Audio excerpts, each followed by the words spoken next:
Il est temps que la vérité l'emporte sur le mensonge systémique,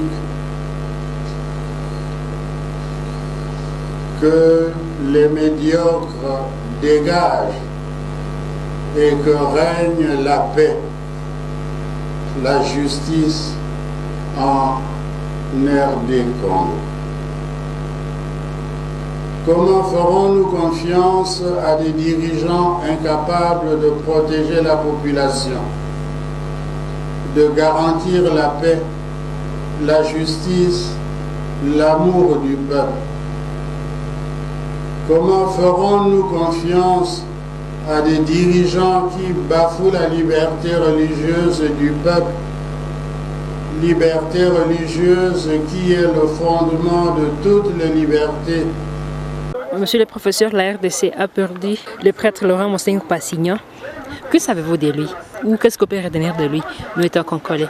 Bon, en fait, effectivement, la RDC a perdu une grande personnalité, une icône à géométrie variable, une icône pratiquement complexe, un des Congolais qui a un CV le plus riche, je suis tenté de le dire de la sorte, parce que lorsqu'on parcourt en fait la biographie de l'illustre disparu, on se rend compte qu'il a été entre la religion et la politique, la religion et la recherche scientifique, et la religion et la défense pratiquement des droits de l'homme. Et en ce qui concerne la politique notamment, on retient de Monsengo qu'il a eu pied, il a mis ses pieds un moment en politique lorsqu'il a été joué des rôles pendant la transition, n'est-ce pas? Lorsque le régime Mobutu avait connu une crise, était au soir en fait, je pourrais dire. On a vu Monsengo justement avec sa sultane, diriger le Haut Conseil de la République, jouer un rôle au niveau de la conférence nationale souveraine, mais tout en gardant justement ses fonctions au niveau de l'archidiocèse de Kisangani, où j'étais présentement à ce moment-là en train de faire mes études universitaires. Et donc on a vu parfois Monsengo qui venait célébrer, n'est-ce pas, des Eucharisties, occasionnellement bien entendu, tout en ayant sa casquette justement d'homme politique congolais à cette époque-là. Et il faut dire que pendant cette période, on avait réellement besoin de l'appui d'une personnalité de sa trempe qui pouvait aider en fait le peuple congolais à faire le virage entre les régimes dictatoriaux de Mobutu et aller vers un régime plus ou moins démocratique, même si cela n'est pas arrivé, parce que la conférence nationale souveraine qu'il avait dirigée, ainsi que d'autres institutions, avaient été piégées par le régime Mobutu, à telle enseigne que les avancées n'étaient toujours pas là en termes de démocratie. Mais il faut lui reconnaître le fait d'avoir apaisé les esprits. Parce que pendant cette période de l'histoire du pays, le pays pouvait connaître facilement une guerre civile. Et donc je crois que l'intervention de Monsengo comme acteur de l'Église catholique sur la scène politique, a dû jouer un rôle pour essayer de pacifier en fait les esprits, qui étaient surchauffés.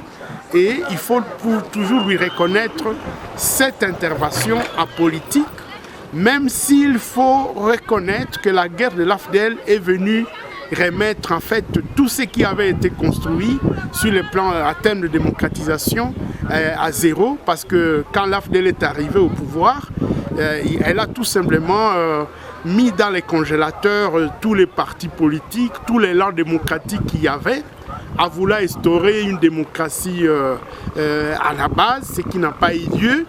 Mais il faut reconnaître plus tard que Monsengo reviendra encore sur la scène politique, disons cette fois-ci pas en occupant, n'est-ce pas, des fonctions politiques, mais il faut reconnaître qu'il a parfois n'est-ce pas, fait des homélies en tout cas qui étaient des prises de position politiques et qui ne manquaient pas d'agiter les acteurs politiques, dont la dernière, c'est justement cet appel dans lequel il avait qualifié la classe politique congolaise d'une classe politique médiocre. Il avait parlé des médiocres. Et pour lui, les médiocres devaient en fait dégager la scène politique. Et donc, c'est dans ce sens-là qu'il faut dire que Monsengo a considérablement influencé la vie sociopolitique de la République démocratique du Congo. Et c'est à cet égard-là qu'il faut pouvoir le reconnaître comme ayant été un acteur, mais aussi un témoin de l'histoire politique de la République démocratique du Congo. Pour honorer sa mémoire, qu'est-ce que le gouvernement peut faire? Bon, je suis tenté de penser qu'il serait souhaitable que Monsengo, effectivement, soit aussi, n'est-ce pas, honoré, notamment en essayant les hissant au rang des grands chanceliers dans l'ordre, n'est-ce pas, des héros nationaux, Kabila Lumumba par exemple.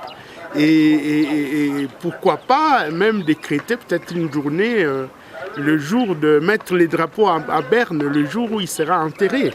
Je crois que c'est de cette façon-là que le Congo, l'État congolais, se sera réellement souvenu de l'illustre disparu, en fait, qui représente toute une histoire de mutation au Congo, toute une histoire de changement politique, dont il a été pratiquement un acteur majeur et dont la contribution doit être saluée à titre juste. Monsieur le professeur, nous vous remercions. Merci.